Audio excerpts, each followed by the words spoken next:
Grace and peace to each of you. This is called a caduceus. It's a symbol for the healing arts. And it comes from the Old Testament's lesson for this coming Sunday from Numbers. Snakes on a stick. Not snakes on a plane, snakes on a stick. Our Lenten theme has been strength for the journey, and the epic journey in the Old Testament is the children of Israel journeying through the Red Sea and then in the wilderness for 40 years until they come to the Promised Land. And this snakes on a stick is one of the incidents in that journey. And they'd been complaining, and they wanted to go back to Egypt, and Moses was sick of it, telling God, I'm stuck in the middle here, what's going to happen? And snakes were sent that started biting the people and killing them. And in the midst of that, God said to Moses, build a brass serpent and put it on a stick and hold it up, and everyone who looks on that serpent will not die but live. It's interesting, in the middle of their journey they found strength for the journey by staring right at what was killing them and finding healing in the midst of it. This coming Wednesday, I'm going to be bringing these little crosses to each of the children in our school, in our class. And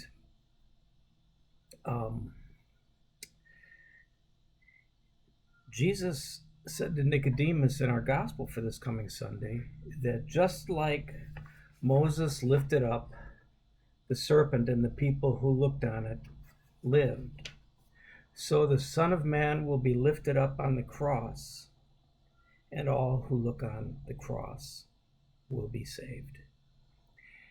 And then those beautiful words, for God so loved the world that he gave his only Son, that whoever lives and believes in me will never die. So, healing and strength for the journey.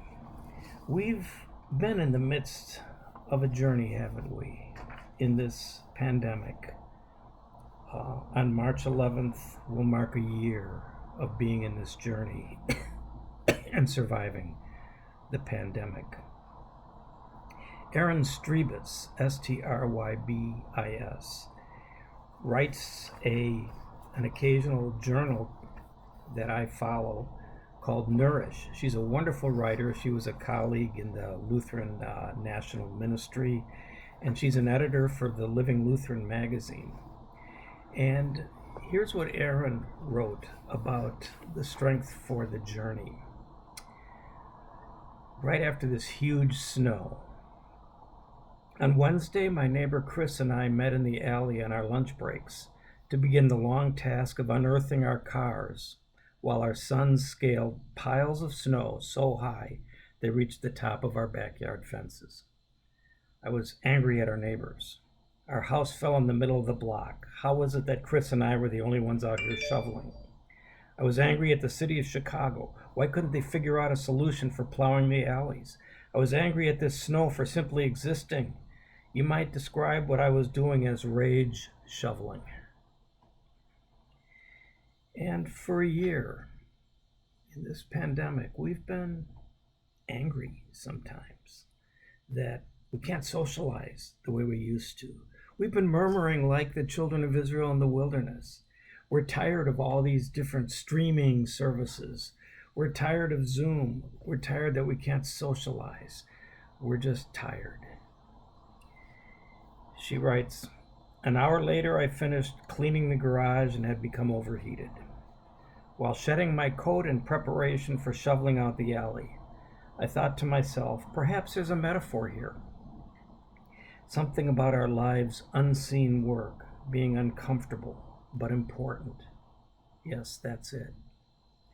I, I resolved clearing the way, pressing onward in the winter sun, watching our sons slide and giggle and scale the growing mounds of snow. I'm developing grit here, I thought. This unseen back-breaking work matters. Isn't that what we've been up to in this year of COVID? Developing grit, taking heart from those instances where we have seen healing in the midst of it. In fact, the vaccine is exactly from the poison of what's killing us, just a little bit to build us up so that we can withstand the poison and be healed. Yes, it's been a year since we've been in this pandemic. We experienced a year in which the rules of living changed. Many of our social supports were unexpectedly stripped away. Many of us were forced to juggle competing tasks and demands. I think of the moms trying to work and be with their children who are home from school at the same time, including extra caretaking, remote learning, and remote working. Others lost work. Some of us have moved away, done with the city, and moved closer to loved ones or to places of employment. Some had to face greater risks at work. Still others lost dear loved ones and had to grieve in unsatisfactory ways. We all sacrificed and grieved.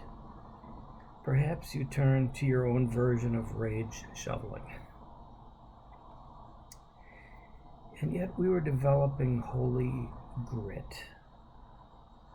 We're learning how to forge relationships in the shadow of the cross, the sign of healing in the Gospel of John. We're learning how to nourish those relationships in the shadow of snakes on a stick as we find strength for the journey. Here's what Erin wrote, and I commend it to you. This week, I invite you to pause and honor your unseen, back-breaking work of this past year. You've lived with a great deal of loss. You've pressed on through it all, even when you felt depleted. You became stronger and more courageous. You likely have anger or pain you carried with you through these challenges. Joy, too. Be encouraged. The end is in sight in the form of vaccines. We are approaching a new era to which we'll need to adapt again. Take a moment to rest and reflect, or pray over your unseen work during the pandemic. Have you grown? What burdens can you release? What habits or traits did you develop that you want to keep? Whatever comes to mind, know this: your unseen work matters. And God turns our unseen work, whether it's baking and bringing cupcakes to people, whatever it is, God turns them into signs of healing. What's one such sign of healing for us?